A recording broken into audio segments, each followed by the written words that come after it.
aí pessoal, beleza? Mais um vídeo no canal, agora pra gente apresentar o jogo entre Flamengo e São Paulo, esperando um Flamengo mais agressivo até em relação à equipe que enfrentou o Atlético Paranaense na última quarta-feira. Não jogou bem, é verdade, mas saiu de Curitiba com 1 a 0, resultado super interessante no que diz respeito à classificação para as quartas de final da competição de mata-mata. E eu quero colocar aqui um vídeo, um trecho do vídeo, né? A Flá TV sempre divulga aqueles vídeos dos bastidores do jogo, dos jogos do Flamengo, né? Eu quero colocar aqui um trecho da preleção do Domenech, né? Do Domi, antes do jogo, pelo menos parte dela divulgada, né? Aquela parte mais motivacional, né? Porque a parte tática, evidentemente, claramente não será revelada.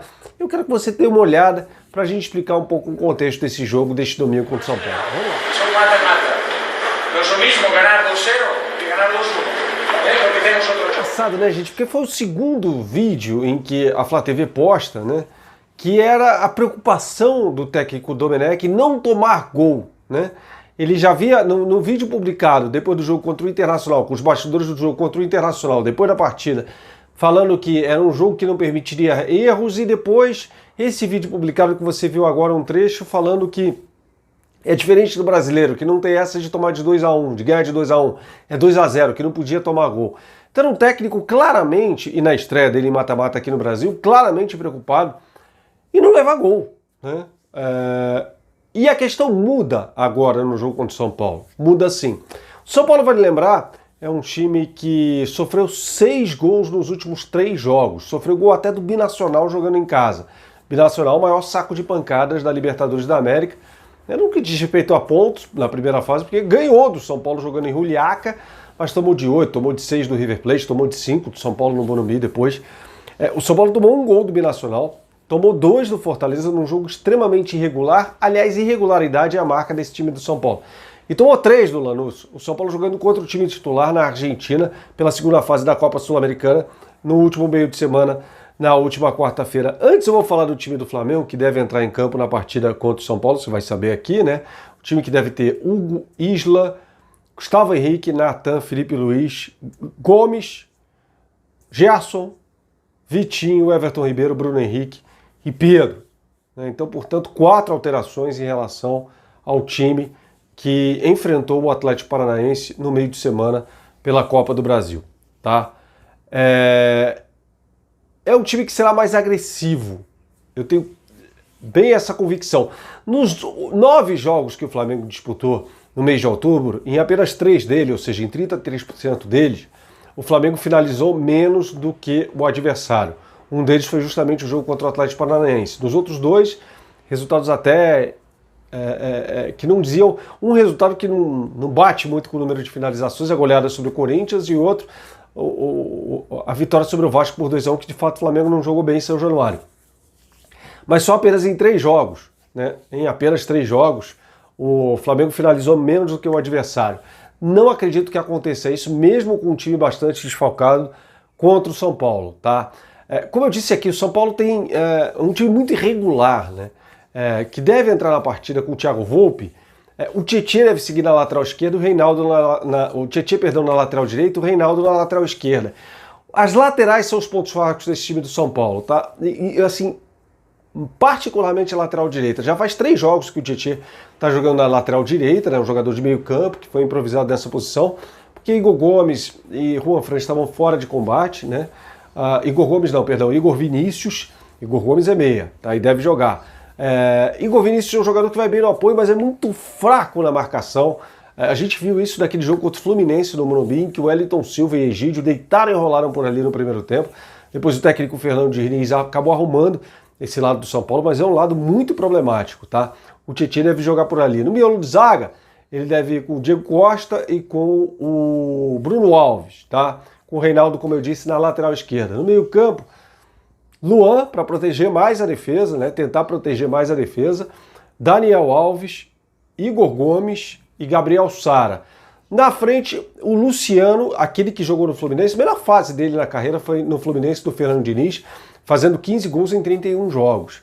É um jogador que joga mais pelo lado direito do ataque do São Paulo, muitas vezes saindo até do campo de defesa, não é um cara que fica muito enfiado, tão enfiado quanto o Brenner. Esse sim, é um jogador perigoso, marcou contra o Binacional, marcou 2 gols na partida contra o Fortaleza, fez gol no jogo contra o Lanús. Ele substitui o Pablo, que é um jogador foi extremamente superestimado. O São Paulo ainda está pagando 7 milhões de euros pelo Pablo. O Flamengo chegou a entrar nessa disputa, mas depois de um certo patamar falou, opa, daqui eu não passo, não vale a pena. E de fato não valia mesmo, né? É um jogador que, mesmo no ano em que chamou a atenção de Flamengo, de São Paulo, fez 18 gols em 51 partidas. Não é muito para um atacante. É um atacante que não tem 80 gols na carreira inteira dele, né? Para mim, um jogador muito superestimado, fora da área, não sabe o que fazer, não é um driblador, não é um velocista, é um centroavante, é um atacante, vai muito limitado.